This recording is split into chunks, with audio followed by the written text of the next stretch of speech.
So hello student, welcome back again. तो आज के लेक्चर 2 में आप सभी का एक बार बहुत बहुत स्वागत है। तो आपने अभी तक चैनल को सब्सक्राइब नहीं किया तो फट से चैनल को सब्सक्राइब करो आप लोग। तो चलो, सीबीएसई में अगर जो हाईएस्ट मार्क आपको चाहिए क्लास 11th एंड 12th में, और आप चाहते हैं कि एनसीईआरटी की सारी कॉन्सेप्ट क्लियर हो, ठीक है, तो आप चैनल को जैसे भी सब्सक्राइब करें। मैथ्स की भी क्लास आपकी आने वाली है, तो फिजिक्स तो आपके लिए बहुत ही ज़्यादा इंटरेस्टिंग होने वाला है। तो देखिए, अब तक हमने स्ट्रेंथ तक कर लिया है, अब हम 11 नंबर से स्टार्ट करेंगे। तो 11 नंबर में है हमारा पावर। तो हमें निकालनी है पावर की क्या डायमेंशन। तो पावर की फार्मूला क्या होती है? पावर की फार्मूला होती है work by time. Work by time.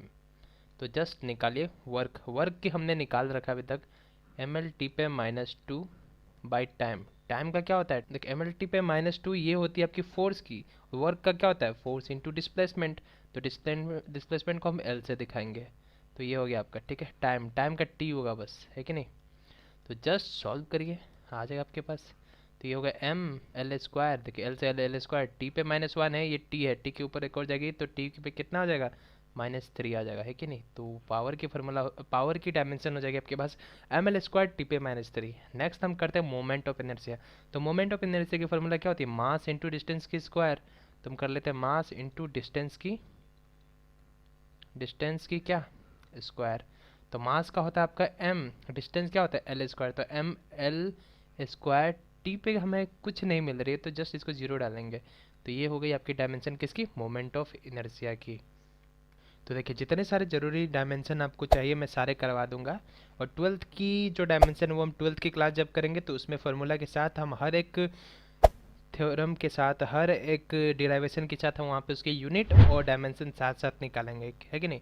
तो सबसे पहले आइए आप फ्रीक्वेंसी के निकाल लीजिए। तो फ्रीक्वेंसी क्या होती है? फ्रीक्वेंसी की आपको पता होता है, 1/टाइम पीरियड।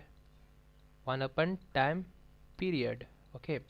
तो 1 हो गई टाइम पीरियड। टाइम पीरियड क्या है? टाइम पीरियड कुछ नहीं है, टाइम पीरियड भी एक टाइम ही है। तो 1/टी, यानी कि टी इनवर्स, ये हो जाएगी आपकी क्या, इसकी डायमेंशन। लेकिन हम ऐसे नहीं लिखेंगे, हम लिखेंगे m0 l0 t पे -1। हम इस प्रकार से लिखेंगे। आगे हम बात करते हैं एंगुलर वेलोसिटी की। तो देखिए, एंगुलर वेलोसिटी की कैसे निकालेंगे? तो एंगुलर वेलोसिटी की फार्मूला होती है 2 पाई इंटू फ्रीक्वेंसी। देखिए, फार्मूला याद होना बहुत ज़्यादा ज़रूरी है, फ्रीक्वेंसी, ओके। तो 2 पाई, 2 पाई क्या है? 2 पाई एक नंबर है, ओके। पाई की भी वैल्यू होती है। तो जब भी कोई नंबर, कोई कोई भी नंबर होती है, वो हमेशा डायमेंशन लेस होती है, उसकी हम नहीं लेते हैं। तो हमारे पास एंगुलर वेलोसिटी की जो डायमेंशन रहेगी वो वही रहेगी जो कि फ्रीक्वेंसी की है। तो फ्रीक्वेंसी की क्या है हमारे पास? m0 l0 t पे -1। तो ये हो गई आपकी एंगुलर वेलोसिटी की डायमेंशन। अब बात आती है एंगुलर एक्सेलरेशन की। तो एंगुलर एक्सेलरेशन क्या है? यह है एक्सेलरेशन बाय डिस्टेंस, ओके। तो एक्सेलरेशन बाय क्या, डिस्टेंस, यानी कि हम इसको लैम्डा लिखते हैं। ये होती है आपकी क्या, एंगुलर एक्सेलरेशन की फार्मूला, ओके। तो एक्सेलरेशन की क्या होती है? m0 l t पे -2, ये होती है आपकी एक्सेलरेशन की। लैम्डा क्या है? ये एक डिस्टेंस है, ओके। लैम्डा क्या है? ये एक डिस्टेंस है। Wavelength is a distance, okay. तो इसकी क्या होगी? एल होगी। तो इसकी हम कैसे लिखेंगे? एम एल, देखिए, एल है ऊपर, एल है नीचे, ओके। तो यहाँ पे एल से एल कट जाएगी, ओके। तो एल पे जीरो हो जाएगी, टी पे -2। तो ये हो जाएगी आपकी एंगुलर एक्सेलरेशन की डायमेंशन। अच्छे से याद रखिएगा, आपको एग्जाम में पूछी जाती है डायमेंशन। अब नेक्स्ट हमारे पास आ रहा है सरफेस टेंशन, 16 नंबर में सरफेस टेंशन। तो सरफेस टेंशन का मतलब क्या होता है? Force per unit length. तो हम लिखते हैं फोर्स बाय लेंथ। तो फोर्स का क्या होता है? एम एल टी पे -2, और लेंथ क्या है? एल है। तो एल से एल हम काट देंगे, बच जाएगा हमारे पास m l0 t पे -2। तो ये हो गया हमारे किसकी? सरफेस टेंशन की डायमेंशन। अब हमारे पास आ रहा है चार्ज। 17 नंबर में मैं निकालनी है चार्ज की। तो चार्ज क्या होता है? चार्ज का मतलब होता है current, current into time, okay.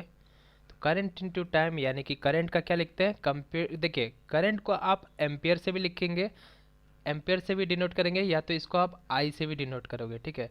और तो चार्ज की जो हो जाएगी, ए हो गई चार्ज की डायमेंशन, और टी, ओके, टी, ये हो जाएगा टी टाइम की। तो ये हो गई आपकी चार्ज की डायमेंशन, ओके। आइए देखते हैं इलेक्ट्रिक फील्ड की। तो इलेक्ट्रिक फील्ड आखिर होती क्या है? इलेक्ट्रिक फील्ड होती है फोर्स अपॉन चार्ज। तो हम लिखते हैं फोर्स अपॉन चार्ज। तो फोर्स का हम जानते हैं एम एल टी पे -2, चार्ज का होता है ए टी। इसको हम बिग ब्रैकेट के अंदर ही हमेशा लिखते हैं डायमेंशन को। तो ए टी हमारे पास है, ओके। तो टी से हम एक टी तो काट सकते हैं ना, तो हमारे पास आ जाएगा एम एल ए टी पे -1, ओके। ऐसा हम लिख सकते हैं एम एल, वेट, हाँ यहाँ पे थोड़ा सा करेक्शन करिएगा। देखिए ये माइनस में है, ये आपकी पॉजिटिव में है, तो ये भी ऊपर जाके एक और माइनस हो जाएगी। तो यहाँ पे थोड़ा सा मिस्टेक हो गया, इसको -3 करेगा, ओके। तो इसकी क्या हो जाएगी, एम एल टी पे -3 और ए। अब ए को आप आगे लिखिए पीछे लिखिए, कोई बड़ी बात नहीं है, लेकिन ऐसा आप डिनोट करिएगा। देखिए यहाँ पे थोड़ा सी मिस्टेक हो गई, इसे आप करेक्ट कर लीजिएगा, ठीक है। तो ये होगी आपकी इलेक्ट्रिक फील्ड की डायमेंशन। तो अब आती है बात इलेक्ट्रिक फ्लक्स की। तो इलेक्ट्रिक फ्लक्स की आप किस प्रकार से निकालोगे? तो इलेक्ट्रिक फ्लक्स का मतलब क्या होता है? पर यूनिट एरिया में इलेक्ट्रिक फील्ड, यानी कि electric field into area, okay. तो इलेक्ट्रिक फील्ड क्या आप निकाल चुके हो, एम एल टी पे -3 आप निकाले हो अभी, ओके। एम एल टी पे -3 क्लियर है, टी पे -3 और ए, ये हमने निकाल रखा है इलेक्ट्रिक फील्ड की। और एरिया की क्या होती है, लेंथ की स्क्वायर, ओके। तो आप एल की स्क्वायर दिखाओगे इसको, और इसको जब आप आगे बढ़ाओगे तो लिखोगे एम एल पे 3 टी पे -3 और ए। ये बन जाएगी आपकी इलेक्ट्रिक फ्लक्स की। अब इसी के साथ आप मैग्नेटिक फ्लक्स की निकालिए। मैग्नेटिक फ्लक्स की फॉर्मूला क्या होती है? तो मैग्नेटिक फ्लक्स को हम डिनोट करते हैं इससे।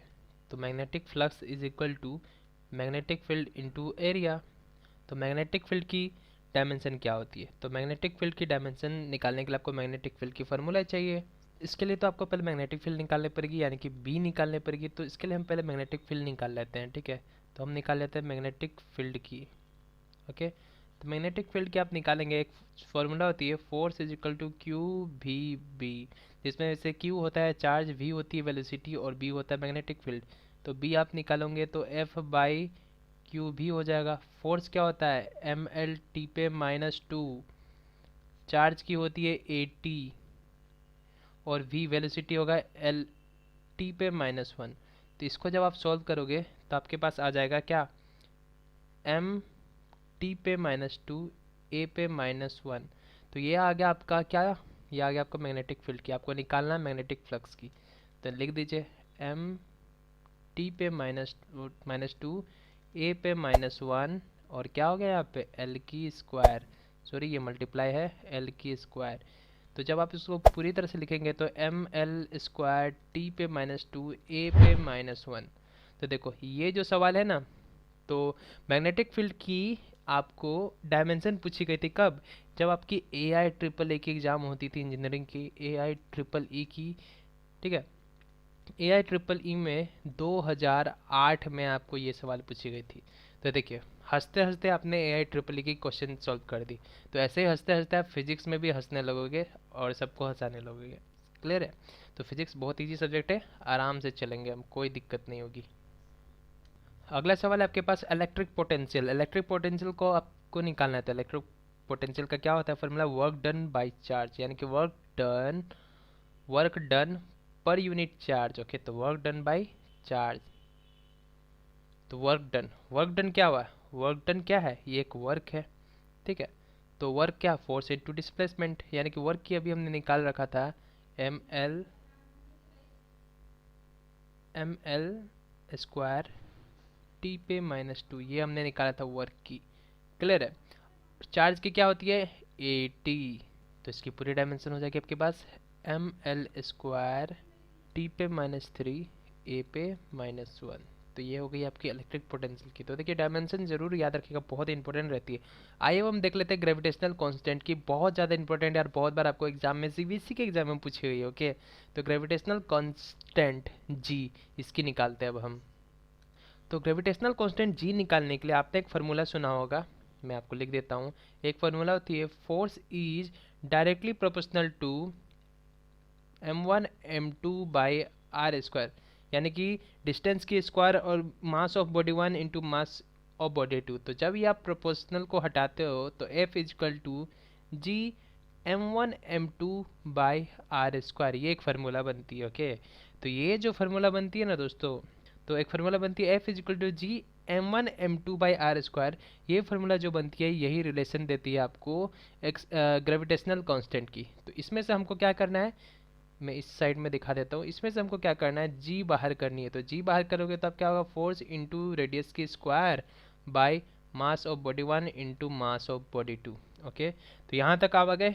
बस अब आपको यहाँ पे सेम वैल्यू पुट करते जानी है। तो फोर्स की क्या होती है, m/L/T/-2, इसको हम बिग ब्रैकेट के अंदर डाल देते हैं, मल्टीप्लाई कर देंगे, लेंथ की स्क्वायर है, ओके, बाय मास को हम क्या दिखाते हैं, एम से दिखाते हैं।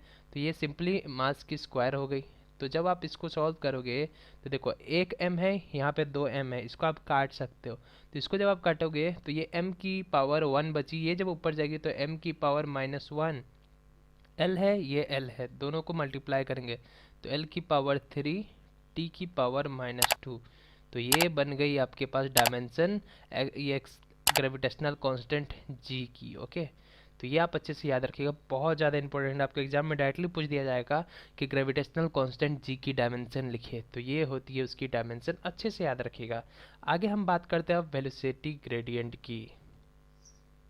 तो वेलोसिटी ग्रेडियंट के निकालने आखिर ग्रेडियंट होती क्या है, तो देखिए ये कोई भी फिजिकल क्वांटिटी के साथ ग्रेडियंट आ सकती है। तो ग्रेडियंट का मतलब समझ जाए, ग्रेडियंट क्या होती है, एनी फिजिकल क्वांटिटी को, किसी भी फिजिकल क्वांटिटी को अगर जो हम डिस्टेंस से डिवाइड कर देते हैं, डिस्टेंस से हम भाग दे देते हैं, तो उस चीज़ को हम ग्रेडियंट कहेंगे।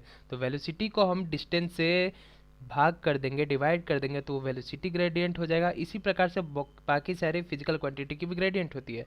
तो हम करते हैं वेलोसिटी बाय डिस्टेंस। ओके, तो डिस्टेंस मैं लिख देता हूँ, डिस्टेंस, और ये वेलोसिटी थी। तो इसकी डायमेंशन निकालिए, वेलोसिटी क्या होती है, LT/-1 बाय लेंथ होती है L। तो यहाँ तो सिंपल सी बात है, कटने वाली बात आ गई। तो m0 L0 T/-1, ये हो जाएगी आपकी डायमेंशन। अब देखिए हम आ रहे हैं इंपॉर्टेंट सवाल पे, ये सारे ही एग्जाम में आपको पूछे जाएंगे। ओके, क्योंकि आप सीबीएसई की तैयारी कर रहे हो, सीबीएसई के 11-12 की तैयारी कर रहे हो, तो यही सारे का सवाल आपको पूछे जाएंगे। आपको नहीं पूछा जाएगा कि वर्क डन की और फोर्स की, वर्क की, एनर्जी की आप डायमेंशन निकल, वो सब नहीं पूछी जाएगी। देखिए coefficient of viscosity, coefficient of viscosity क्या होती है, तो देखिए कोफिशिएंट ऑफ विस्कोसिटी की और जब हम बात करते हैं तो इसको हम नीटा से डिनोट करते हैं। ओके, तो इसकी फार्मूला जो हम लिखेंगे होती है F into small distance dx by area into small velocity dv, यानी कि हम जो डिफ्रेंसिएशन करते हैं ना dy बाई dx, यानी कि dx बाई dv, तो ये डिस्टेंस हो गई, ये वेलोसिटी हो गई। तो dx f क्या हो गई, अभी आप dy बाई dx ये सारी चीज़ पढ़ने वाला है, क्योंकि मैं आपको मैथ्स में पढ़वाने वाला हूँ जल्दी ही।